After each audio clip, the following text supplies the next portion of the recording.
I put it to Shadow Treasurer Angus Taylor that Labor's trickery has failed to con the Reserve Bank. They won't be conned. The Reserve Bank won't be conned. This government constantly deals with the symptoms of inflation rather than going to the source. They're always putting a band-aid on a bullet wound, Chris, and it won't work. And the Reserve Bank yesterday, the governor couldn't have been clearer. The statement from the Reserve Bank couldn't have been clearer. They have to see sustained reductions in inflation, not temporary reductions. And what the government has done is a temporary reduction, which will come straight back on next year. And the Reserve Bank is just not going to take any notice of that. And frankly, nor are Australians, because they've got to pay for it again next year. So, look, this is exactly what we see from this government. Everything is politics. But when it comes to inflation, you've got to deal with the underlying policy, the source of the problem. And that's what this government refuses to do, because they're out of their depth and they're out of their touch when it comes to fighting and beating inflation. Yeah, well, there were 2 points on that, really. First of all, when it comes to electricity prices, the way to tackle that is to actually put in policies that gives us cheaper, more reliable electricity, and that'll depress inflation, rather than using taxpayers' money to artificially subsidise electricity prices. You're not dealing with the real problem there. Well, it's because they've failed. They've failed. And I mean, they promised a $275 reduction. We haven't seen that. We've seen, obviously, huge increases in electricity prices since Labor came to power, at the same time as emissions have gone up, Chris.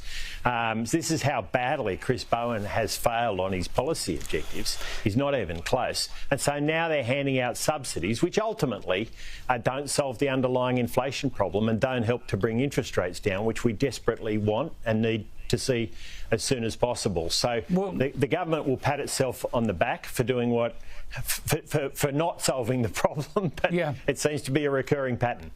Well, that's the other side, the other fork in this economic policy, if you could call it that, is that the subsidies come off. They come off next year, and so if we saw this headline inflation rate drop down now, the Reserve Bank and consumers know it's going to come back up again when the subsidies come off and power prices jump.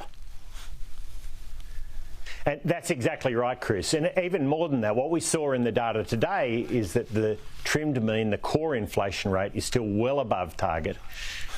We are at the back of the pack compared to other peer countries around the world in terms of bringing inflation down. Our inflation is higher than every other major advanced country outside of the UK, and they're a basket case economically right now.